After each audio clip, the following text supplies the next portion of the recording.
Tony Jones here. You are tuned in to The Coalition, where we discuss all sides of local, regional, and national current events, politics, and news. With me in studio, talk to me, PO taxpayer. Hey now. Yes, you sound great. And with me is Christine. Chris. Hello, Tony. I want to quickly and briefly talk a little bit about Syria. And I want to talk about it briefly because I think it's important. I want to talk about it, though, kind of on the macro level. So before we get into that, I have a piece from FSRN News, kind of their take on what's going down in Syria. We'll listen to that story now, and we'll come back and we'll do what we do. We'll talk about it. In Syria today, aerial attacks and shelling continued in parts of Damascus, Deir ez-Zor, Homs, and other areas of the country. But some Syrians came out into the streets for protests. In a video posted online by Sham News, a small column of protesters marched through the streets of Homs, chanting and waving opposition flags. Protesters also marched in Idlib and Damascus.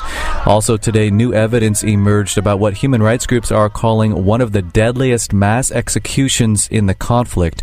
According to eyewitness testimony gathered by Human Rights Watch, nearly 250 people in the towns of Al-Baida and Baniyas were executed by Syrian and pro-government forces in May of this year. The killings took place on May 2nd and 3rd after clashes between opposition fighters and pro-government forces.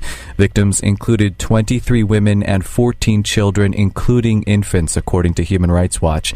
Nadim Houri, Deputy Director for Middle East and North Africa at Human Rights Watch, said survivors detailed how the killings took place. Once these government forces and their allied militias entered the village, we documented a pattern that would unfold in most neighborhoods of Al-Baida. They entered homes, separated men from the women, and then proceeded to execute many of the men, either in their apartments or by taking them to small gathering points in each neighborhood. Human Rights Watch said the coordination of the executions suggests that the killings were sanctioned at high levels in the Syrian government. A report from the UN's Commission of Inquiry on Syria has found violations by all sides of the conflict, saying that there is evidence that both the government of Bashar al-Assad and anti-government forces have targeted hospitals, medical personnel, and ambulances, making it especially hard to get service to the sick and wounded. More than 100,000 people have been killed during the more than 2.5 years of fighting. Some 6 million have been driven from their homes. International efforts to avert a possible U.S.-led military strike in Syria continued in Geneva today, with talks that included U.S. Secretary of State John Kerry, his Russian counterpart Sergei Lavrov, and UN Arab League Joint Envoy Lakhdar Brahimi. Speaking briefly today from Geneva, Kerry offered few details on the diplomatic negotiations, but said there was still work to do. We've both agreed to do that homework and meet again in New York around the time of the UN General Assembly, around the 28th, in order to see if it is possible then to find a date for that conference, much of which will obviously depend on the capacity to have success here in the next day, hours, days, on the subject of the chemical weapons. Russian Foreign Minister Sergei Lavrov called the meeting useful and said the next step would be to decide how to move forward with enforcing the chemical weapons agreement. The United Nations confirmed Thursday that Syria had submitted documents to join the international treaty which bans chemical weapons use.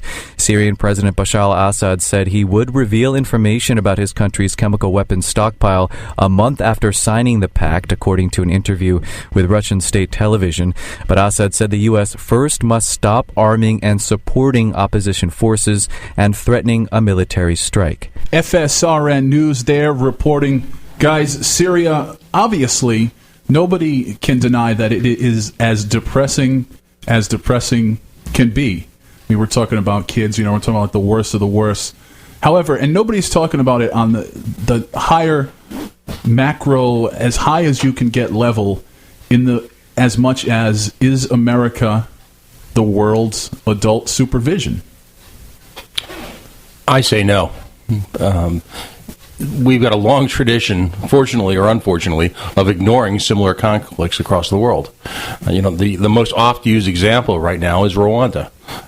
We saw fit not to get involved in that because of clearly the lack of any strategic interest in this.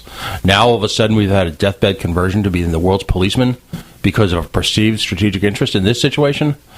I say no, and quite frankly, what can we really do? They're talking about atrocities of 250 people, and it's very easy to become euthanized in a sense, or impervious to numbers.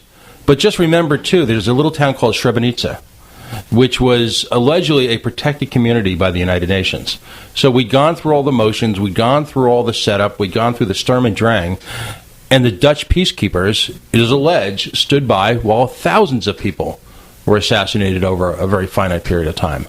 So how do you define insanity to the insane? Right. How can you cure the insolvable? Well, we have often stepped in as the world's policeman. We pick arbitrarily or not so arbitrarily for our own purposes which conflicts we're going to get involved in and which ones we don't. And it makes us look inconsistent to the rest of the world. It makes us look self-interested. It makes us look arrogant. What are we accomplishing? And if we want an international coalition to get involved, do we want that just for window dressing so that we can get away with doing what we want, or do we actually want it to have teeth? Part of the problem with the UN, they're not really allowed to do anything because we've got too many countries that have veto power on the Security Council. There's nothing that's holding people accountable that can be prevented from doing something by someone who disagrees. We joked last week about Hans Blix and his repeated interventions in Iraq and his repeated inspections, and yet nothing was accomplished. And at the same time, when finally American, and you can debate the right or wrong of this, decided to unilaterally, despite the coalition of the willing, to quote-unquote invade Iraq and use the justification of the failed inspections of Hans Blix. Right. So, and yet at the same time, those politically opposed to the party in power at the time said we were acting unilaterally. Well, is the UN just a foil, just a plot foil device set up to create the image of international cooperation? I would argue yes. But we do tend to treat it that way. You know, we're the big footprint. Our military budget is equal to that of the entire rest of the world. Right. You know, what are we doing with that money? What are we doing with that influence? You know, if we're going to go ahead and be the 800-pound gorilla in the international scene, should we just admit that that's what we're doing and embrace it, and stop hiding behind coalition for the willing nonsense? You know, here we are. You know, this could be just a whole pile of brinksmanship that's going to work out just fine because, you know, we keep shaking our swords and our weapons and our bombs, and now, you know, we're in the funny position where Russia is the good cop in our good cop, bad cop scenario. That's real scary. It's scary, but it's kind of funny. But we've set ourselves up to be in this position before. Oh, yeah. By being the interventionists. Well, we were interventionists in Iraq. We were interventionists in all kinds of conflicts in the Middle East over Kuwait, the past... Yeah. Fill in the blanks. What we do, though, you know, one of the basic levels of negotiation is your willingness to walk away. And by taking the reins and taking the control of the situation, as we do just about every time, we allow ourselves to do the dirty work on behalf of other people while we allow those same people to take the quote-unquote high moral ground in opposing the very actions that they're secretly grateful that we do. Right. And that no clearer situation than that was Iraq. And now, you know, again, we should have stepped back and put the pressure on the Soviet Union /Russia /Mother Russia to have been responsible for clearing up this situation. Well, in a way, that is what's happening now. Right, but we've done it in an embarrassing, foolish way.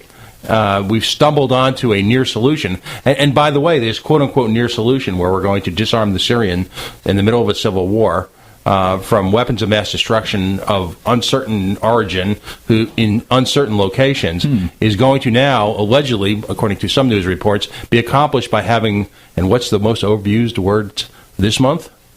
Boots on the ground. Good old boots on the ground. Boots on the ground as opposed to pants on the ground. I think the other overused one was pinpoint. They're going to pinpoint the attack. Right. Right. Well, unless they're going to specifically aim a bomb at Bashar al-Assad's head. Well, that's another issue. We've got international laws saying you can't target heads of state. Yeah. But if the head of state is explicitly a war criminal, why are we invading their country or dropping bombs on, quote, areas where we're going to be hitting civilians, arguably, instead of attacking the one person whose job it is to make sure that weapons of mass destruction aren't used. Right. Well, can't we send in SWAT teams or Navy SEALs and arrest Bashar al-Assad and bring him in front of the Hague? Apparently we can't because we're not doing it. Right, or do we really want to do it? Are we happy to have a foil out there? Well, if he's committing war crimes and if our justification for dropping the bombs is to stop war crimes, then that's exactly what we should be doing. But do we want the war crimes to end? I think we do want the war crimes to end. No, well, you and I do. No, but Tony does. I do. Well, no, yeah, I think I'll drink to that. How about Raytheon? Do they want the war crimes to end? No, Raytheon wants people to keep buying their gas. And Tomahawk weapons and cruise missiles and... Yeah, but the Tomahawks and cruise missiles aren't necessarily, quote, war crimes the same way that chemical weapons are. Tell that to the person who's staring down the face of one. Yeah, I mean, whether I'm dying this way or that way, I'm still dead. That's exactly it, and that's the strangest thing that I've seen just from a pragmatic standpoint is that, and it's been explained to me, and I can't really make that leap, what is the difference between killing someone with chemical weapons or weapons of mass destruction or sending in a drone or dropping a bomb on their head or putting boots on the ground and having them shot? I mean, it's my understanding. It's this obscure thing to me. My understanding is that it's a more gruesome way to die in many ways, and it spreads in a different pattern, so you can very quickly basically suffocate or burn the lungs out of a very large group of people quickly, including civilians who are, there's I think a higher potential for collateral damage and arguably higher human suffering. Whether I'm, I'd rather die quickly than die slowly. I'd still rather not die. Well, remember, the United States is still the undisputed champions of using weapons of mass destruction.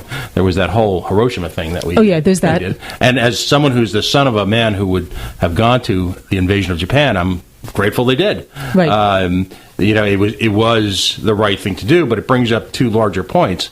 Who's a terrorist and who's a freedom fighter? Yeah. And that's a matter of perspective, always. Very much a matter of perspective. And, ultimately, if people are dying, irrespective of their national origin, is it our role, or are we even capable of getting involved in stopping it? We have no real clear track record of having shut down. I think, we've gone through a period of extreme American intervention, / police actions over the last 40 to 50 years, and our track record is undisputed. We have really bungled every single one. Well, we stop a certain group of people from being killed, and a different group of people ends up getting killed.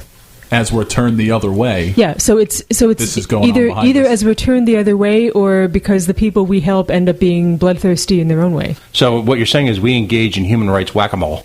Basically, yeah. Okay, just wondering. It's human rights whack-a-mole, and in some cases, the enemy of the enemy isn't necessarily our friend. Right. Think about Afghanistan in the 80s when we were arming Osama bin Laden. How'd that work out? Yeah, that worked out great. Think about Iraq. We were friends with Saddam Hussein because he was the enemy of Iran. We helped him out, gave him all kinds of weapons, including chemical weapons that he used on Iran. We gave those to him. There's pictures of Donald Rumsfeld shaking his hand. Old Rummy. Yeah.